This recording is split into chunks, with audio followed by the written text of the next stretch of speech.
Hello and welcome to my channel. My name is Frankie and this is going to be part 1 of an ongoing series where I will create the ultimate Desperate Housewives inspired save file for The Sims 4.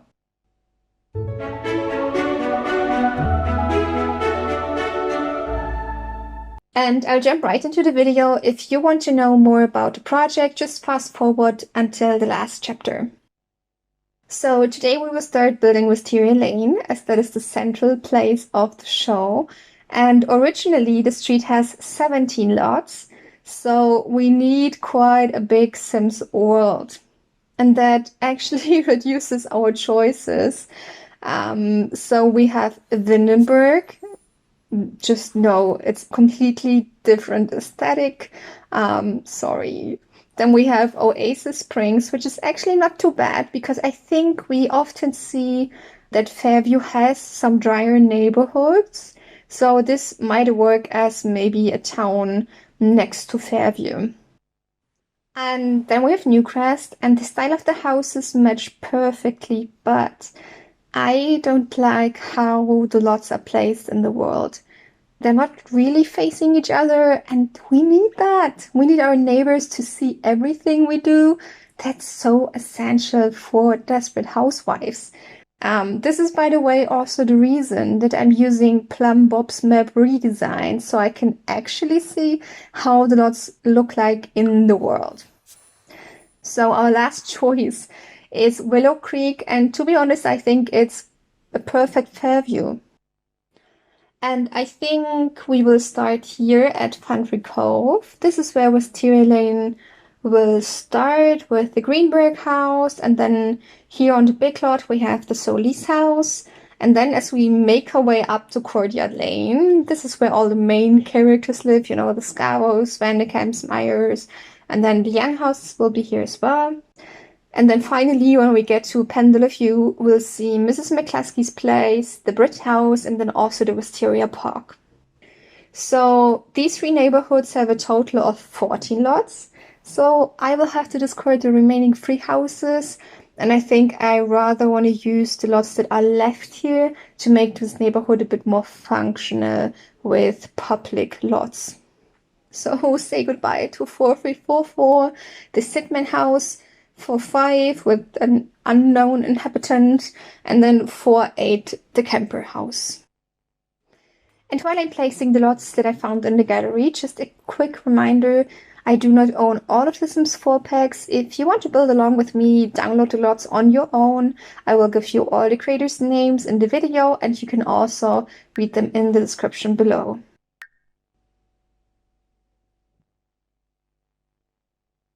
Okay, so let's start with Wisteria Lane 4346, and this is a cute yellow house right at the beginning of the street. And fun fact, it is also the oldest house on the real street, built back in 1936. This house is by SRSLYS and I'm thankful and so surprised I even found it, because the house isn't really important in the show, so I thought I would never find it in the gallery, but here it is. It is perfect for a single mom and her son. The only thing is it was made for a bigger lot, but I can work with the small garden. So apparently Shesin and her son live here. As we learned in season 2, she is mentioned as one of the neighbors who won't let their kiddos play with the chaotic Scavo boys, but other than that there is no information about her or her family. So I think we do not need too much detail here, as the lot is more decoration. And this is what it looks like after I replaced some furniture and colors and made the garden a bit more useful. And lastly, I will give the lot some traits, and I think Homie, Penny Pixies, and Child's Play for no specific reason at all. The next house we see quite a few times during the show because Ida Greenberg lives at 4347 Wisteria Lane. And although she is quite a small character, I think she is definitely a fan favorite. So this build is by CarlDillynson. check out his YouTube channel. He builds every single house on Wisteria Lane there, so definitely worth watching. He did a fantastic job with the furniture in here, and I think it just looks so Ida-like. So who is Ida Greenberg? She's just this funny, curious cat lady who tends to drink one or two too much. And she was also a very successful football player when she was young. Ida lives here alone with her two cats, Toby and Baxter, so we have to make this home a little bit more cat-friendly. We know these two are her babies, so let's go. And here we have a beautiful cat-friendly home with granny vibes, a kid's guest room for her nephews and nieces, and also a small garden area outside where she can play with her friend Mrs. McCluskey. And of course, the lot traits have to include cat hangout. And I think I will add gnomes just to help Ida a little bit. And then maybe bracing breezes because she might still be very fit. The next house is 4351, the Mullins house. And this one here is created by NVSLVG. Thanks a lot. We don't know too much about the Mullins. They seem to be a childless middle-aged couple, and they are leaving Wisteria Lane at the end of season 1 because they were shocked by all the drama and accidents happening here, and this is also the only time we see them. The Mullins are also the least known inhabitants of this house. Later on, the Applewhites, and after that, Bob and Lee move in here. That means that I will have to check all the rooms are there that are needed for the next storylines as well. And that means we need a basement. So I just quickly built this basement. Everything's here you need. It is fully functional, so if you want to lock the story later in the game, you can totally do that. And then I also chose to decolor the house a bit. Also downstairs we have this little office here. And as we know that Mr. Mullins works as a taxidermist, I tried to find some decorations that could imitate his animals. Because I remember someone in the show saying that he treats the stuffed animals like real ones. I will also add some traits for the Mullins, and I think we can change them later when the Applewhites move in. So I think for the Mullins, they deserve like the standard Wisteria Lane traits, which is homey, natural light, and good schools, I think. Next up is 4350, the home of the season 1 villain Mrs. Huber. She is a curious, competitive, gossip-loving, and fierce single woman with very strong beliefs. She lives in a cute yellow house called the Cromwell House, and I found this replica from Sims Lover 1177 that comes with a pretty big garden. I just need to fix some damages from realigning the house, and then we will be good to go. Now, speaking of Mrs. Huber, I always loved watching her weird frenemy ship with Edie going on. These twos were so hilarious, and I got very strong sibling vibes there.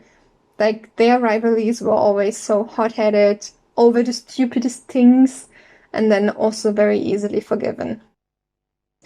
Okay, now the biggest part is done. We need to add some traits, and I think Mrs. Huber will definitely get great soil because she is like the second best gardener in Wisteria Lane, following Bree. Then she will get homey as well, and then I will also add mean vibes because, let's be honest, she is very mean. Finally, we have reached the first main character's home, the 4349 Solis house, and this one is created by Fidorella. Now, there were a lot of Solis houses in the gallery, but this one had the garage, it had the beautiful garden with the pool, the pavilion, and the jacuzzi, and also the interior is super nice, so let's just go through it level by level. So on the 3rd floor, we have 2 kids' rooms and a bathroom, and then an additional room that we can turn into a playroom or something like that. We don't really know how it looks like up here, so I think I will just go with the design here.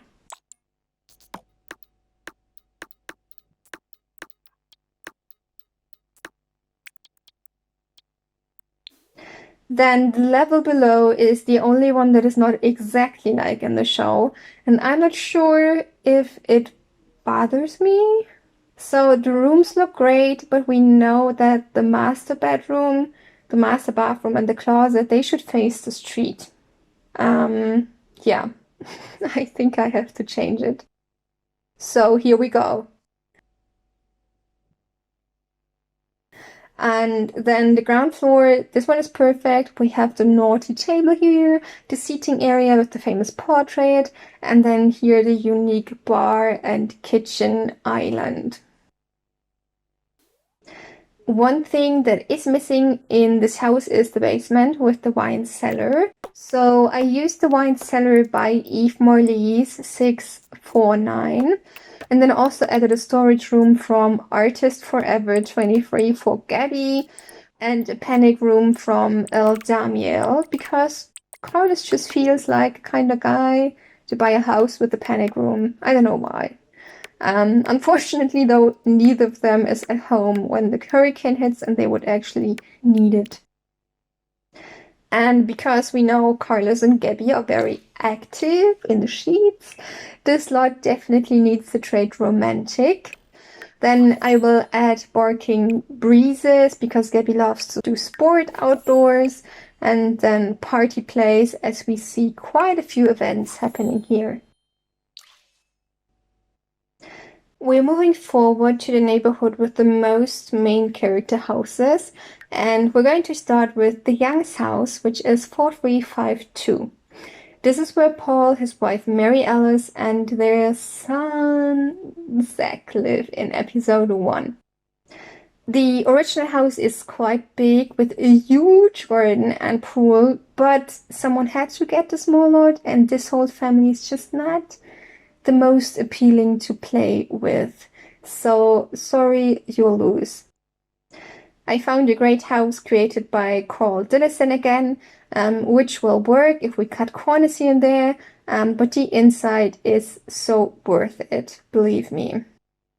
I think you'll agree that the whole interior fits the Youngs so perfectly. We even have an office for investor Paul, so I'll just add some plants outside and replace some objects, and that's it. Now, the Youngs are not the only characters to live here. In season 3, we have the shepherds living here, which is why we will have to add the basement. And then later, our favorite Italian family, the Mullins, live here as well. And I think we are ready for them. So this house will get the good schools and natural light trait, but we will also add the mean vibes and cursed. Because as soon as Mary Alice is gone, like no one's having fun in this house anymore. Wisteria Lane 4353 is Susan Meyer's house. As you can see, this beautiful build by CarlDillynson is a little bit bigger than my lot.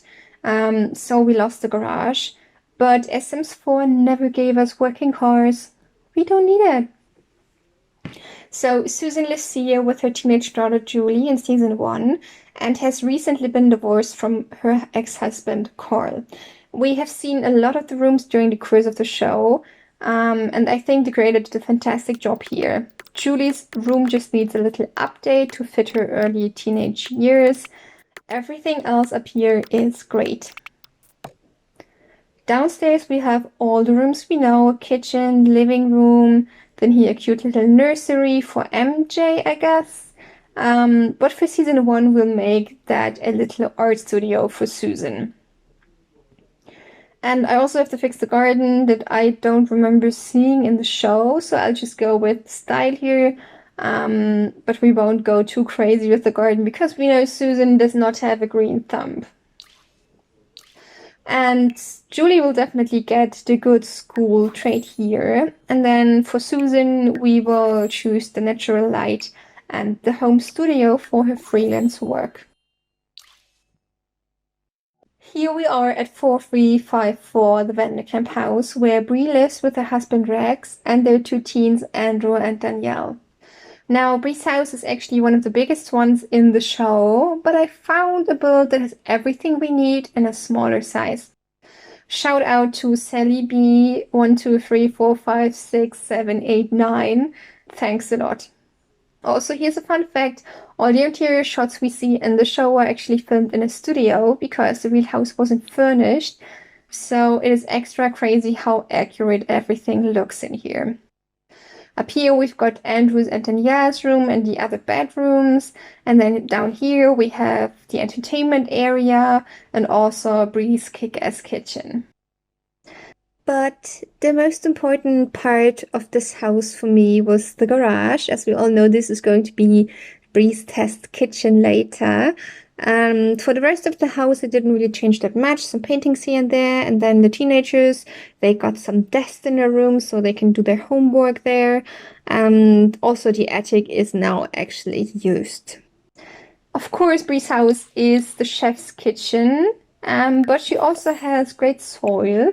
With horse manure, as we know. And then also the last trait is going to be homey, of course. And that is going to be it for the first video. You made it. Thank you very much for watching until the end. So I will leave with half of Wisteria Lane done. We will complete it in part 2. And I cannot tell you how much I already love this project. I had this idea while I was rewatching Desperate Housewives for like the 8th time or so, and I was just so excited to rebuild the world.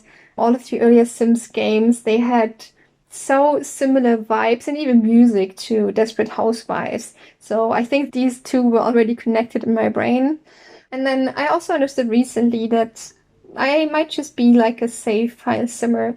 I have been playing for the first 10 years of my Sims life, but at the moment I just feel so much more joy creating nice looking neighborhoods with nice stories. So let's get building and have some fun together on this channel. Don't forget to check out the other creators too and show them your appreciation for their amazing work. If you want to see some of my creations, you can find them in the gallery under hashtag Frankie's Fairview or SimSysFrankie. So stay tuned, like and subscribe and follow for more. Thanks for joining me and happy simming.